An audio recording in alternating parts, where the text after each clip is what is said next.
Welcome to Crawl Space. I'm Tim, here today with Lance. Lance, how are you today?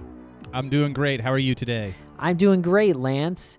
This episode, we speak to an incredible advocate named Juanita Batchelor. She's from Springfield, Massachusetts, Lance, and she is one of the toughest advocates that I've heard of and that we've spoken to.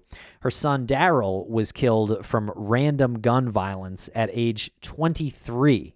Yes, Darrell was shot in 2014. It was random gun violence, as you said, and our guest, Juanita, is Darrell's mother, and when her son was murdered by this random gun violence in Springfield, she went on a mission with her sister to get control of the streets, to get control of her community, and to get control of the guns that are just out of control in her neighborhood and in neighborhoods across the country. Her sister, Tamara Clark, is a partner with her on this, and they've led marches, and they've gone through so much tragedy. In addition to her son being murdered, her niece was shot dead in Springfield on June 26 of this year. And Juanita still goes on. She still marches forward with this fight. And there have been a handful of interviews that just leave you speechless and heartbroken, but motivated and inspired at the same time. And this one is right at the top of the list. That's right, Lance, and that's why we're airing this one on both Missing Maura Murray and Crawl Space. So if you subscribe to both, you'll find it on both at some point in the next week. And Juanita started MORE. It's an advocacy group known as Mother Overlooked Reaching Out Empowerment. And so she started that group in 2018 after the shooting of her son, Darrell Jenkins Jr., but again, before the random gun violence of Tamara Clark, her niece. So again, just shows how strong she is. She fights against gun violence and has for several years, and then her niece is met by random gun violence, which is basically the height of tragedy that I can think of. And I just want to give a quick shout out. We talk about the mayor of Springfield, Dominique Sarno, and we weren't familiar with him because we're not from Springfield. We're on the other side of the state. A really important shout out to him. He has been labeled the son of Springfield. He's the mayor now. He's been the longest standing mayor in Springfield's history, and he is side by side with Juanita and her family and all of the other families that have experienced this. And very rare to see a public official, a mayor, be that ingrained, be that tight-knit to the community. So if anybody's listening who knows Dominique Sarno, tell him to pop this episode on. And if he ever wants to come on the show to talk about this, he's more than welcome. So a quick shout out to him. Absolutely. And you can check out Juanita's work at springfieldjustice.org. And again, this might sound like these are local problems, and some of them specifically are, but the entire viewpoint of what we're talking here, I think, is adaptable much more widely. Yeah, and she hits on some very important issues and solutions. One of them being educating the kids in the community, educating the youths and raising them in the community. She's a parent who lost a son, and instead of being broken by that, she's trying to raise the community as a mother to all of the future there, like all of the youth there. So very admirable work. Yes, a heartfelt thank you to Juanita and Tangela and all the work that they do. So I hope you enjoy this interview. Hope you're as moved by it as we were. Thank you very much for listening, everybody. And again, please go to springfieldjustice.org.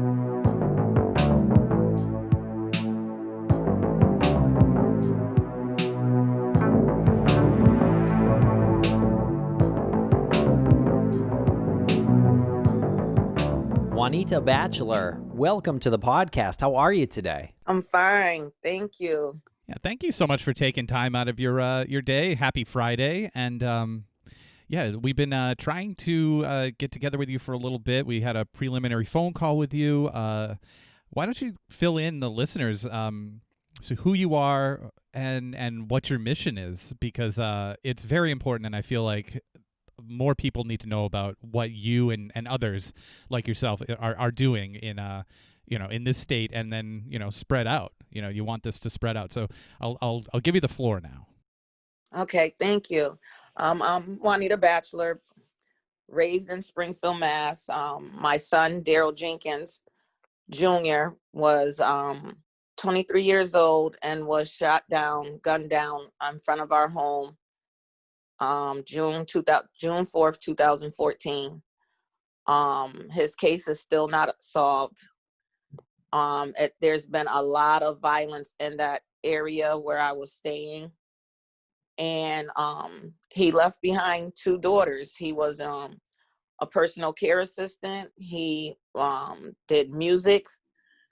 He was a father who brought his daughter to school, helped her with her homework. And one day he was here, and the next day he was taken.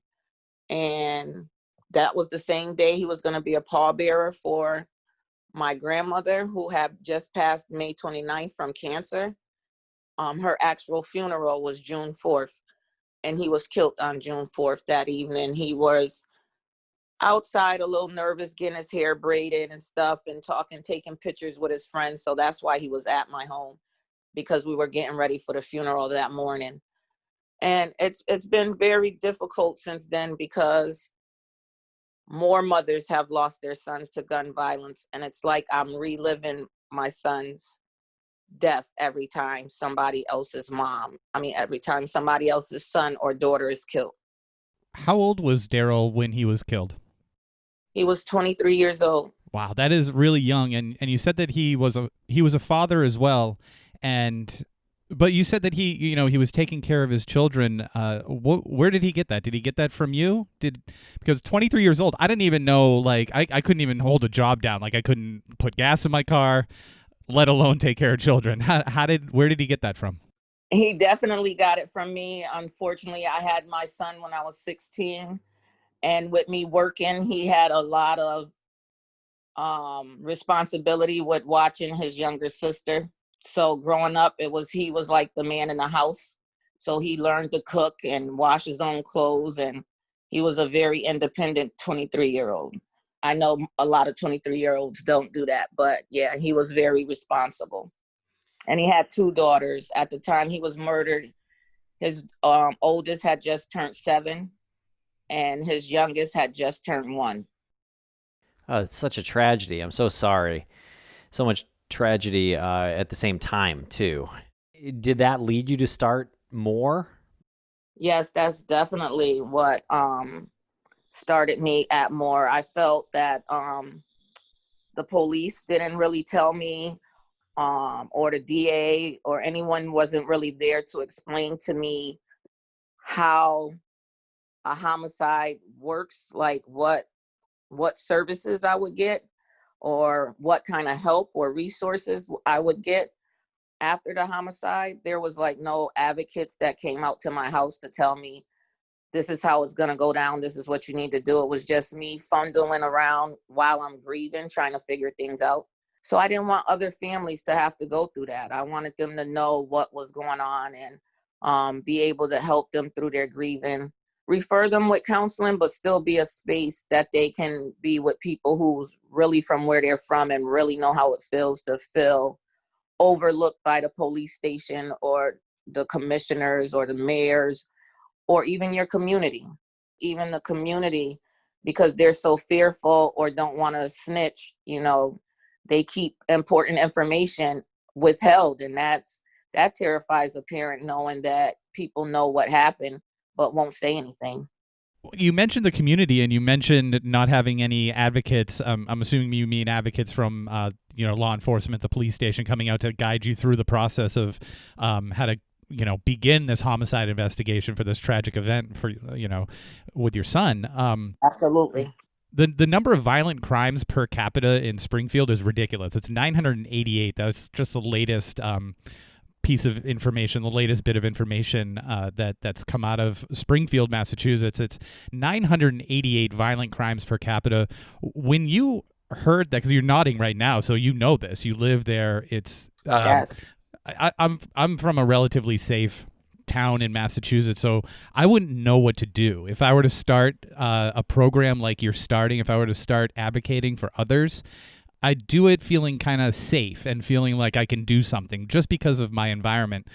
Did you see that number? Did you recognize that obstacle that you had to overcome, and was that daunting? Yes, I did, and it was, but my anger at the time overweighed all of that. You know, just wanting justice so bad for my son.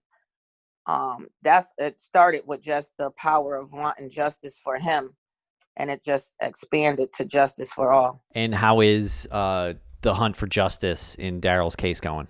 It's horribly. It's not really going anywhere. I'm hearing the same thing I heard in 2014. I'm hearing in 2020 from the police. People know, but there's nothing much they can really do unless somebody speaks up. So that's heartbreaking. When you're not alone, though. I mean, this isn't like a one-off where the police are checking in every day and they're saying, we're conducting a sting operation for your son. They're so overwhelmed, right? Yeah, there is many mothers and fathers and children, sisters who are fighting for their loved ones who have not, murders have not been solved.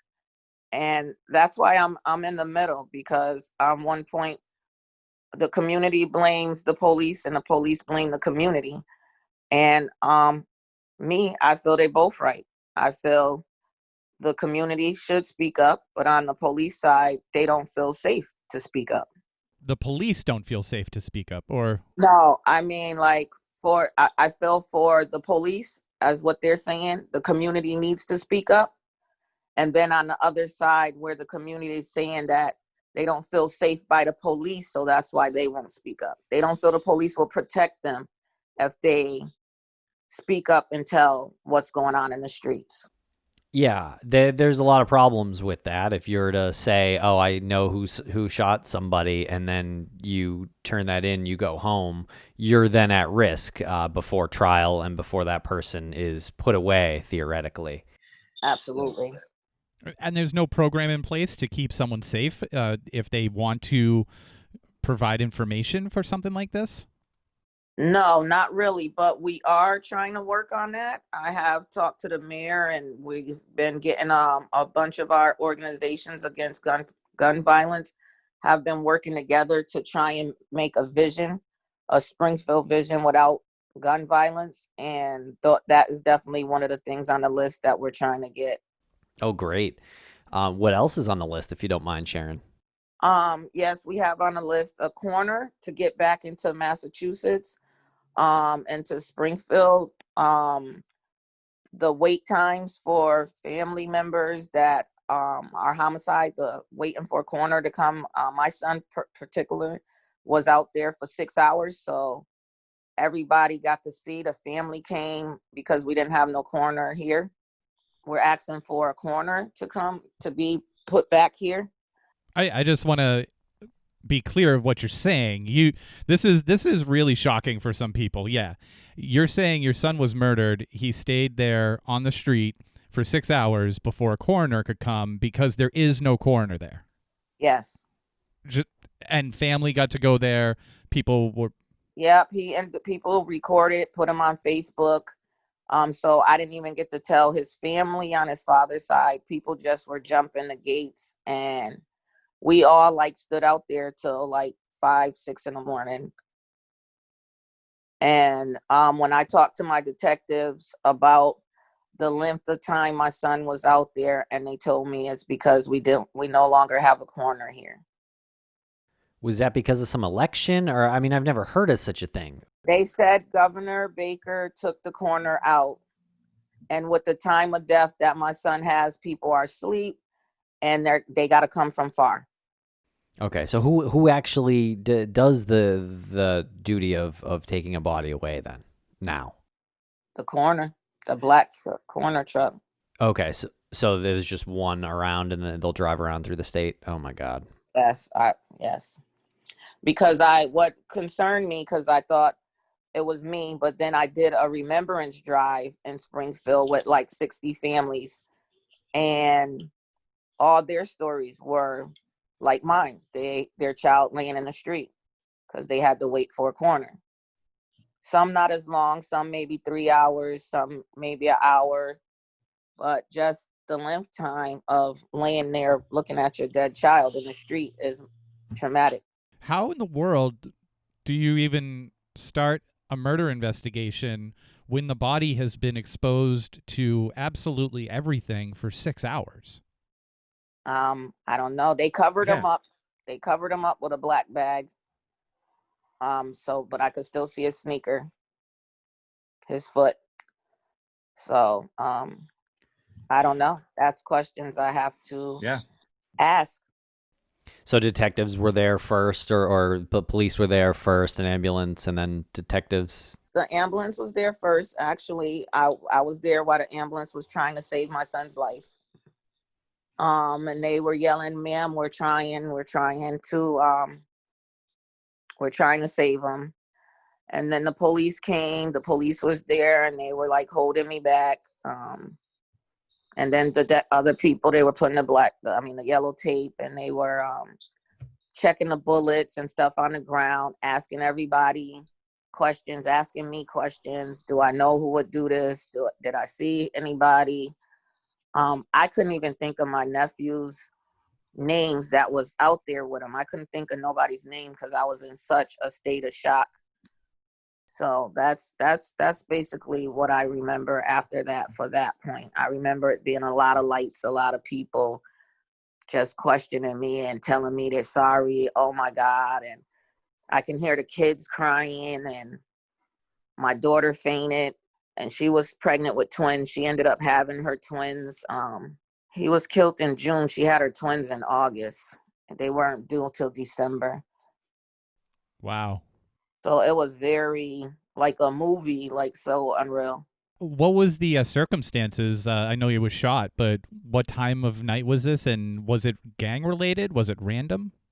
They think the people might been they said they think it might be gang related, far as the people who were shooting maybe getting initiated or trying, or just because like I said, the area had started getting real bad with a lot of shootings.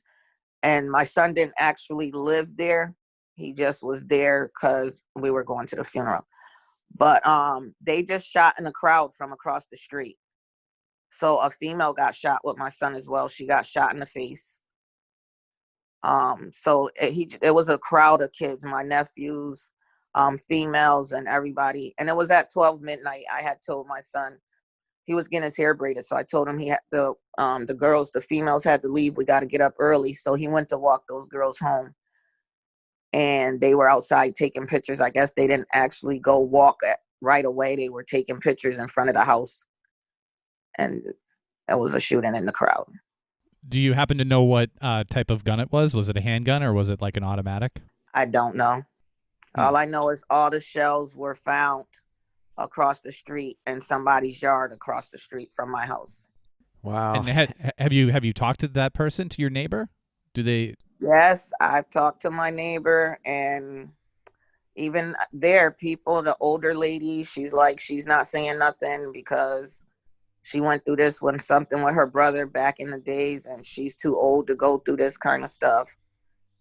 And she just told me to watch a certain group of people, but that's all she was saying. And the girl who got shot in the face, she lived, but she said she didn't see nobody. And I kind of could believe it if they shot from way across the street. Yeah. And your niece, Tamara Clark, she was killed recently. Yeah, she was killed June 26th. She was killed at the gas station. She seen somebody she knew, and a car drove up. We believe the target was the guy she was talking to, that she spoke to. He was shot as well. And but she didn't lay in the street. They definitely put her in the ambulance. And that's something I don't understand, because she was dead already when she hit the ground. So I don't know why they didn't wait for the coroner for her, or maybe because of all the heat I've been given to them about the coroner situation, that they put her in the ambulance, but she did not have to lay in the street. But that's another sad situation. Juanita, I'm so sorry. This is absolutely surreal. You had organized this gun march, or this march against gun violence, just that same month, and then Tamara was killed just a few weeks later. Yes, two people. Another person was killed on the 17th, June 17th. Someone was shot up. Two motorcycles drove on the side of them and shot him up, blocked them in and shot him up on Wilbraham Road in Springfield, Mass. And then the 26th, Tamara, my niece Tamara, was shot. One bullet to her heart. And yeah, it's very emotional. And doing this organization is very emotional, especially because most of the people, I know them or I went to school with them, like the moms or something, or the kids went to school together or something. So it's definitely a difficult thing. When you're organizing something like this, where do you start? Because it feels like, when you're just pounded down by waves in the ocean, it's like you feel like you caught your breath and then you get hit again and hit again. Where do you start after your son is murdered? What's your first step? When my son was first murdered, I just started doing stuff on my own, putting myself out there, going to other peace marches, and people would ask me to speak, and I would just speak at different events and just tell my story and how these guns need to get off the street, and I plead for help. I'll go on live and ask. And then some moms started reaching out to me, or some of the leaders in the community were referring me to other people. I started going to the C3 meetings, which are meetings with the police, Springfield police, and the different areas of Springfield. So I started going to the one in Forest Park where my son was killed. And I just started telling them what I was doing, and people started reaching out to me. And that's how I started. Yeah, I'm looking at some of these pictures from this march that you had, and you even have the mayor there shouting in a megaphone, which is pretty powerful. The mayor of Springfield, but also makes me wonder, like, if the mayor is screaming that we need change, and he's trying to help too. Like, how can we not get change if the mayor is literally shouting in a megaphone? Well, when I just met with the mayor this week, Tuesday, he feels we need to get on the court system. The judges, they're locking them up, and the judges and them are letting them out. They did do some big bust on guns, and I was hopeful for that. Like, maybe some bodies will be on those guns, but those people were released as well. So, I'm not gonna knock him all, on my own right now, because for me, it seems like he's trying to do something for the community against the gun violence. I mean, he's reached out to me. He hasn't ignored me. He's supporting my organization. He has supported my organization. I just think it's a difficult situation with it being so easy for people to get to guns, because these are not like the regular guns. These are like illegal guns. So it's even a harder task. But once those guys that are I forget the word that they call it, but when they are the ones who keep going back for the same thing, a gun charge, they should not be able to come out no more. I don't care what color they are. Yeah. And you brought up so many points there that we're going to talk about. I just wanted to clarify that the mayor of Springfield is Dominic Sorrow, right? Yeah, I'm impressed that he's there and you got him and everything. It's almost just a little startling that he has to yell in a megaphone in order for change to even be approached, I guess was my point. Yeah. And I want to talk about your organization more, but you also just mentioned it's very hard to get a handle on the guns that are out there right now because they're illegal guns. How do you even identify that these are illegal guns? Well, because I have at my groups, we have different detectives come in and talk to the group, talk to the moms about the different cases or different things of why you're not solving our cases, or what can we do, and they told us there's something I guess called ghost guns. And they said they're very popular out here, and that's how they think people are getting the guns out here in the streets. If anybody wants to know what a ghost gun is, there's a really good documentary that you can look up. I think it's on Netflix. It's called Ghost Guns. It's this whole black market industry that it generates millions and millions of dollars. You can get a gun somewhere else for like $7, and you can sell it for like $700, and you file everything off of it. It's completely untraceable, and you can drop it on the street, and you'll never see it again. So someone could be making like 700 times the profit on something like that, and it's run rampant. Like they're everywhere. Yeah, and that's what the detectives have told us. Well, tell us about your organization more. Okay, more is about fighting for justice, but it's also about healing and empowering. If we're all still angry and distraught, going through our grieving process, we're not going to be accountable or reliable to stand to the mirror. And, you have to talk, even when you're angry, you have to be respectful. So I try and work with us on our healing and our emotional, whatever's going on at home, because losing someone could be the person who was paying the rent, and now you're struggling. So you're angry, you're grieving. So we work with families on that level. We have group empowerment classes for men and women. For the youth, we are starting to try and get, I was getting into the schools, working with the school committee, to just reach out to hopefully give some of the kids a insight on how a mom who lost a child, how it makes them feel, how it tears a family up. And we do marches. June 4th, I was received a proclamation for my Remembrance Save Our Street project by City Councilwoman Tracy Whitfield. We plan to help with giving out food bags for these families and being a safe place for the youth to come where they don't have to worry and about different things. And also we're making a program with trying to work out a program with arts and cooking and music, because a lot of kids like that, everybody doesn't play basketball or football or baseball. Some people like to cook and do music, and just to try and find ways to get them off the street. COVID got us a little messed up right now. Right. And what does MORE stand for? Mother Overlooked, Reaching Out, Empowerment.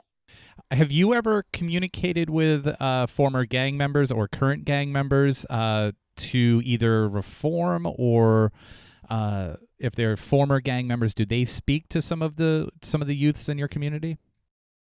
I have not really been able to talk to him. Brother Johnny Muhammad is a person who he has a group, that crew is called Crew. I forgot what the letters stand for, but they are the people who really do that. And they were going to put me in to start doing those, but COVID stopped that. But yes, that's definitely on my list, my to-do list. We first heard about you and your son and niece's case through private investigator Lou Barry. Yeah, how do you know Chief Lou? When my son first was killed, some people from Washington had invited me, open closed case campaign. They had invited me to Washington, where there they put me into private investigator Sarah, I forgot her last name, and slowly she ended up leaving out, but he never left. Every time he texts me, messages me always if he has any ideas for me or anything. He's a great support system from afar. That's great. And that's who got us. We love Lou. Yeah, I love him too. Yeah. I don't think he works with Sarah anymore. No, Yeah. he doesn't. Yeah. No. So yeah, so that's how I met him, and he's still here to this day. He even helped me do some paperwork to help me get my nonprofit together. He's been a great support system. I'm reading a little bit more about Dominic Sarno, the mayor. Did you know that he's the longest running mayor in Springfield's history? And I mean, of course, you know this. He was born in Springfield. He's been called the people's mayor. So I think that you might have the right person at the right time to be helping you out in the right position and screaming from that megaphone. Yes, yes. And he also went to my pastor, is close with him. He went to school with my pastor's sister. They went to Commerce together. So yeah, he's definitely Springfield. Yeah, and it kind of sounds like this is a local problem that we're talking about, and specifically we kind of are, but a lot of the practices that we're talking about can be adapted more widely. Mm-hmm. What advice would you give to somebody from a different area who is dealing with some of these issues? Definitely to reach out to someone for support, because it's a heartbreaking situation. But I would say never give up. I would say never give up. It might seem rough. Have faith and stay strong. Well, you started off, and you've told us before that you have this anger, and the other mothers, the other family members of other victims of gun violence have this anger because for many reasons. One of them being is that everyone sort of knows who did it, but people just don't want to talk, and then you realize who has control over your neighborhood and your children. And I think a lot of what you're doing that's really overlooked generally is how to channel your anger and make that into something positive. And a lot of people will say, you can't be angry about these things. You have to. But I feel like we're meeting more and more people who accept that, and they're like, yeah, I'm angry. That's an emotion. My son died. My daughter died. My dad died. My mom died. Like it makes me angry. I mean, it makes me angry thinking about it. I'm not even close to being in your shoes. Do you ever seek out any other types of counselors to talk to members of your group and to talk to people in your situation? Yes, I do, because you're absolutely right. It you're very angry, and I'm still angry because even at times I feel like when my niece and the other young man was killed right after June 4th. And I was just like so proud that June 4th, that what I was doing, and then they got shot. It was like, what am I doing this for? It's like I felt like I'm not making no change or nothing. So I went back to my pastor who counsels me, and I have a therapist through South Bay. But we have Bishop Boyd, who's a therapist who comes and talks to the group, and another woman from Natasha from Roca, who's a therapist who talks to the group when it's like over the edge. And when I say angry, I don't mean to not be angry, but when you're going and trying to fight and be violent angry yourself is not going to diffuse the problem. And when you're in that part of grief, you want to fight everybody, because I was there. I wanted to fight everybody, and it didn't get me anywhere until I got myself until I got more and wanted to do more and started learning. It started changing my ways. I'm still angry inside, but I'm not that angry where I want to go beat somebody up. I'm angry where I want to find some change. I want to get some justice. So some people do, when you're in the beginning stages of your grief, yeah, it's horrible. And some people's griefs, I mean, I still have tears, crying and yelling in the pillow and all that stuff, and because it's frustrating, but I just can't see myself going at it, fighting and putting myself in a more situation and something happens to me.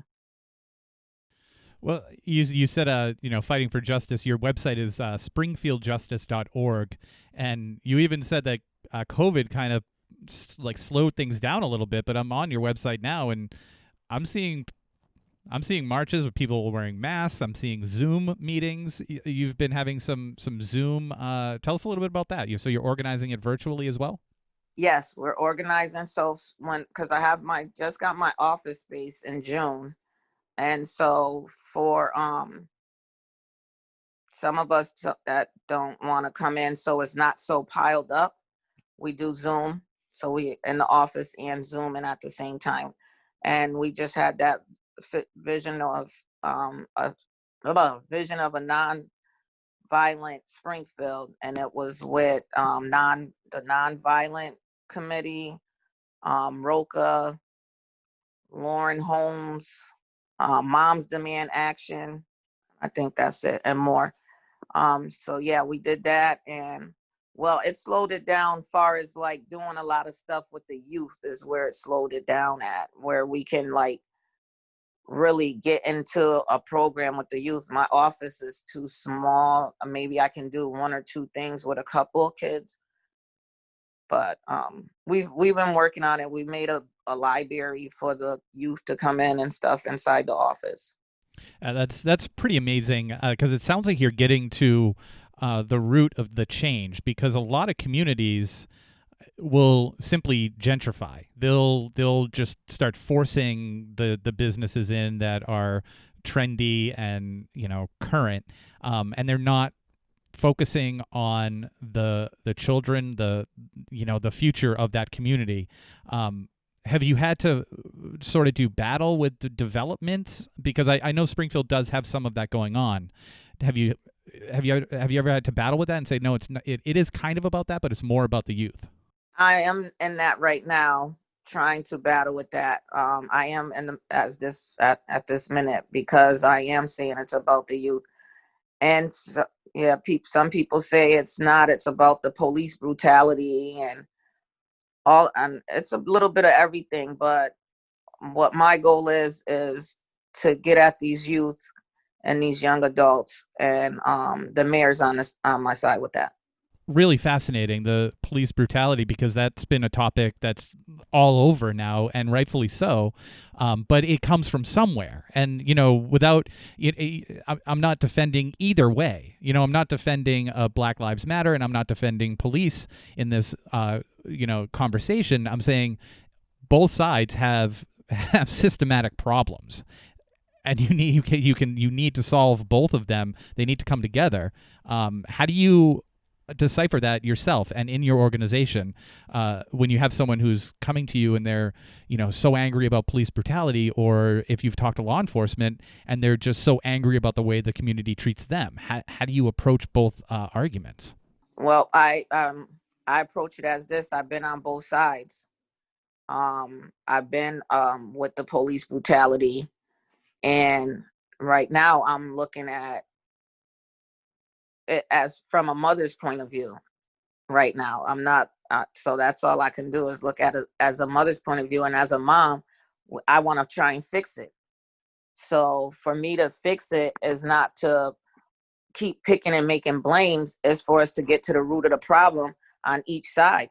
Get those bad guys out of the street that's shooting these people, and get those bad guys out of the police station that's doing the wrong thing, and let's work together and make stuff happen.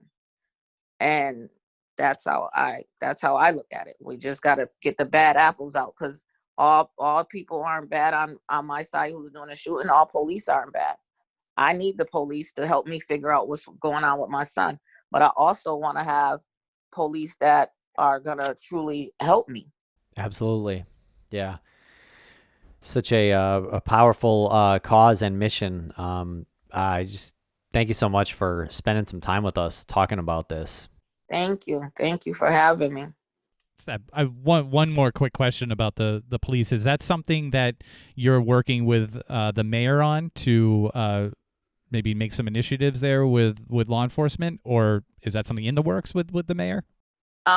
Right now, yes, when I went to meet him, Commissioner Clapborn was there, and she told me about her youth groups and stuff that she got going on, and that anything that I wanted to be a part, they would include me. As the COVID though. But also I'm doing on my own, because I go to the C3 meetings.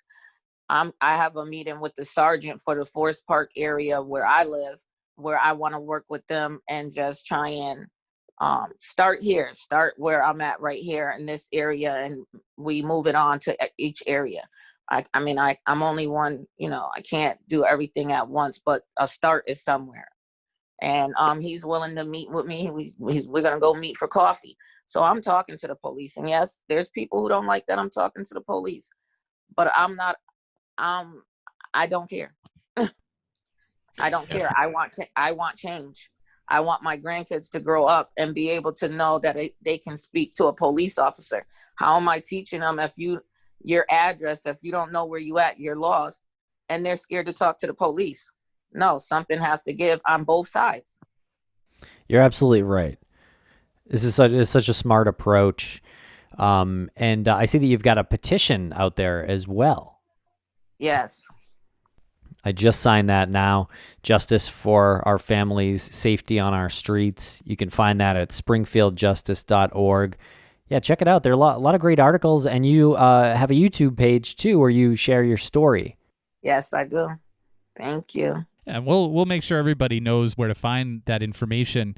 And if anybody wants to help, because you're one person, but you're one voice that is pretty strong. Where can they find? Where can they get more information? Where can they volunteer? You can go to my email, justiceformorefamilies@gmail.com, or my business line is 413-517-4842. Great. And where are Darrell's children, your grandchildren now? Are you taking care of them? I take care of them. I've been taking care of them since the day he passed. Yeah. And they are 7 and 13 now. And they were 7 and 2? 7 and 1. 7 and 1 when he passed. When he passed, yep. The baby turned 1 on June 1st. The older turned 7 on June 2nd. And then he was killed June 4th. So it was horrible. What have you told them, especially the youngest, about their father? Everything good. But they know that he was shot. They know he's been on the news. The oldest one is having a hard time, a very hard time. So that's another thing I didn't even get into, but the mental health it does to the kids. So she's in and out of programs and stuff, and it's hard. It's hard on everyone, and this death doesn't end after the funeral. It still keeps going. So that's she's who makes me want to deal with the youth so bad, watching her struggles. Yeah, I mean, we have conversations about secondary victims, but this is so much more tragic because he had his life together. He was raising 2 children. He was going out and taking pictures. The night of, it would be his great grandmother's funeral, and no fault of his own. And now his oldest has to endure the pain of that moment, and for what? So, hats off to you for your fight. He's right, though. We talk to a lot of advocates and victims and secondary victims, and your strength is on a level that is, I would say, maybe unparalleled in what we've seen. Thank you so much. I just want to make a difference. I don't want my son's death to be in vain.